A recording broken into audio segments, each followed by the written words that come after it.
Olá a todos. Então vamos continuar a nossa aula de ajustes e tolerâncias dimensionais. Agora a gente vai falar mais de ajustes. Na anterior a gente falou de tolerâncias, agora vamos falar sobre ajustes. Então, o que acontece é o seguinte, né?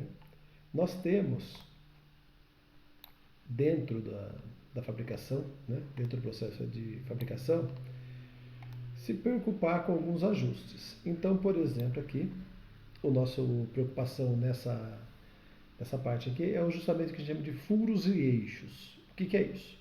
É muito comum um fabricante fabricar a peça que contém o eixo e o outro fabricante fabricar a peça que contém o furo, né?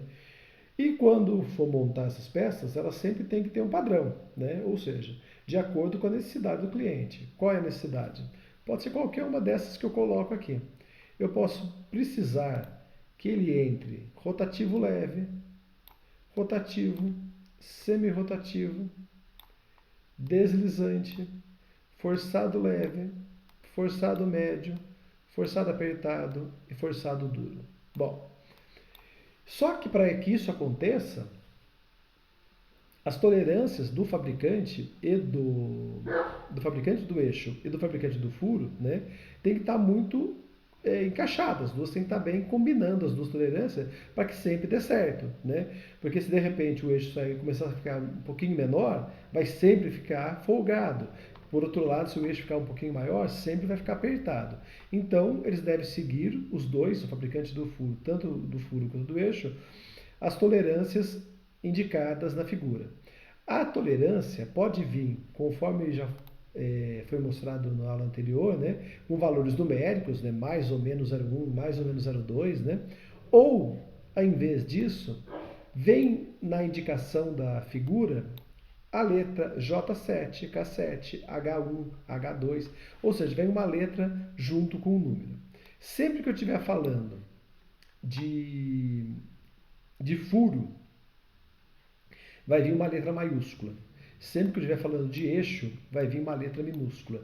Então, essa tolerância tanto existe para o furo quanto para o eixo. Então, aqui a gente está vendo um furo e o eixo. Então, a gente está vendo que é o seguinte, que de acordo com a tolerância, esse eixo vai entrar ou folgado ou muito apertado, né? Vai depender dessas tolerâncias que vão ser dadas para a gente. Bom, para isso, tem uma norma, né? Tem a norma ISO, né, que a ABNT segue também, onde vai mostrar para a gente esses ajustes aí, né?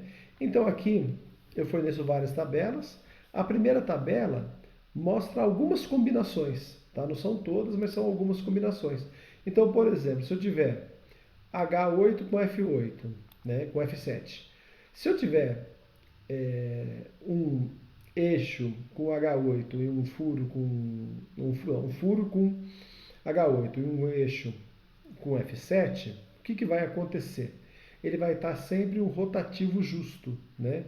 Ou seja, uma boa precisão, garantindo folga, permite velocidades moderadas, lubrificação com lubrificantes de baixa viscosidade. Montagem à mão.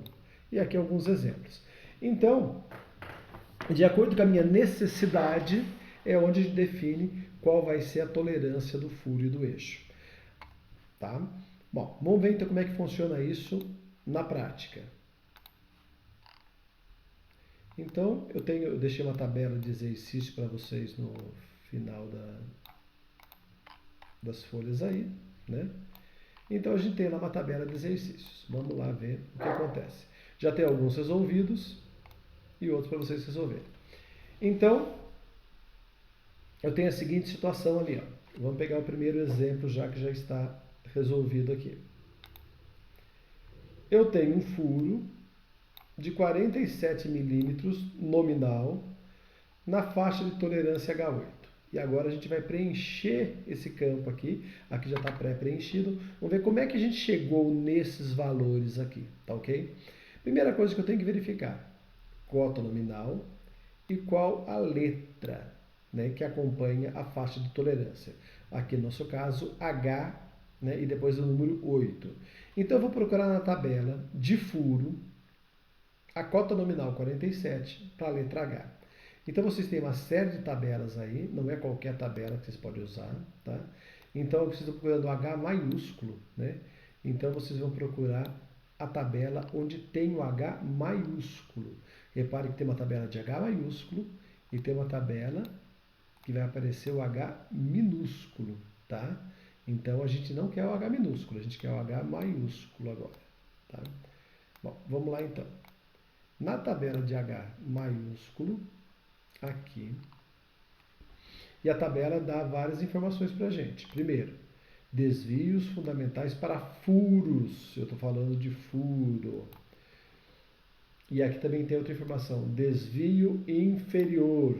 Então, essa medida é a menor medida possível, certo?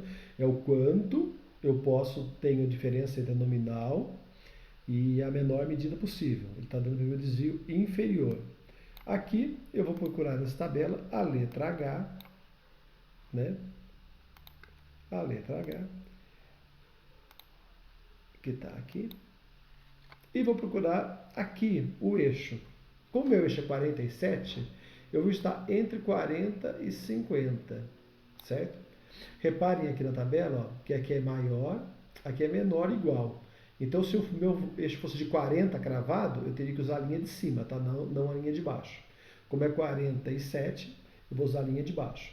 Então, acompanhando essa linha com a coluna, eles vão cruzar aqui no zero. E repare que está ali, então, zero. Então, meu desvio inferior, zero. É isso que está falando aqui. Então, eu vou lá na minha tabela e vou preencher o meu desvio inferior. Então, meu desvio inferior, zero. Pronto. Se o desvio inferior é zero, a cota nominal é 47. 47 mais zero, 47. Pronto. E soma esse desvio, está sempre somando. Agora a gente vai descobrir o valor máximo dela, o desvio superior. Tá? O número que acompanha a letra é o número 8. Então a gente vai procurar no campo de tolerância 8. Ou seja, tem uma tabela aqui dos ITs. E é aqui que a gente vai procurar. IT 8. Está aqui o IT 8. E essa tabela tanto faz se é para furo ou para eixo, tá? A tabela de números é uma só para os dois, tanto para o furo quanto para o eixo. Então, classe de qualidade, T8, ou seja, campo de tolerância 8. O nosso eixo é 47, então está entre 30 e 50. E juntando aqui, 39. 39 o quê? Microns. Repare que do lado de cada tabela é milímetros, mas do lado de cada tabela é microns, né? Então, eu tenho 39 microns de tolerância da peça, ou seja, a diferença entre a menor medida e a menor medida é 39 milímetros. Então, vamos lá. Se a diferença entre a menor medida e a maior é 39 microns, então soma-se 0,39, né, com 47, que eu tinha achado a menor medida, somei 0,39 e eu cheguei daí na medida superior. Certo? Como medida nominal é 47, 47 para 0,39, desvio superior 0,39 também. Vamos fazer mais um? Vamos pegar e fazer agora aqui o do eixo. Do eixo eu tenho o mesmo eixo, 47 milímetros, só que agora um H8 minúsculo. O que vai acontecer então? Primeiro eu tenho que procurar o H minúsculo, certo? Então vou lá agora na tabela de H minúsculo, não é agora de H maiúsculo. Agora é essa primeira tabela aqui. A primeira tabela foi H maiúsculo. E eu estou procurando a minha tabela de H minúsculo, que é a tabela de eixos. Está aqui minha tabelinha de eixos. Então, vamos lá. Essa tabela, ó, desvio fundamentais para eixos. Desvio superior, então não é inferior agora, desvio superior. H minúsculo, 47, que está entre 40 e 50. Fazendo o cruzamento das informações, 0. Então, meu desvio superior, 0. Então, eu vou pegar agora, ir lá, voltar na minha tabela, somar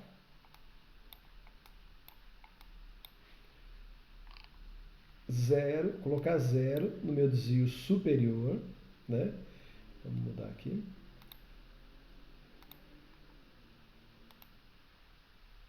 Então agora é 0 no meu desvio superior, soma com 47 e eu tenho a maior medida 0,47. A minha faixa de tolerância é 8. O 8 a gente já viu que é 0,39 de faixa de tolerância, porque é a mesma tabela que a gente viu no de cima, tá? Então, só que agora, como essa eu achei a medida máxima, eu tenho que tirar desse valor 0,39. Então, eu cheguei aqui no 961, ou seja, 47 menos 0,39. E minha medida, então, do meu desvio inferior, 0,39. Correto? Bom, então, a gente vai ter que fazer isso para tentar preencher agora o restante da tabela. Pessoal, tentem fazer a próxima tabela. Eu vou colocar para vocês também o gabarito no portal, para que vocês possam conferir depois. Né? Tentem preencher o restante da tabela. Bons estudos a todos e até a próxima.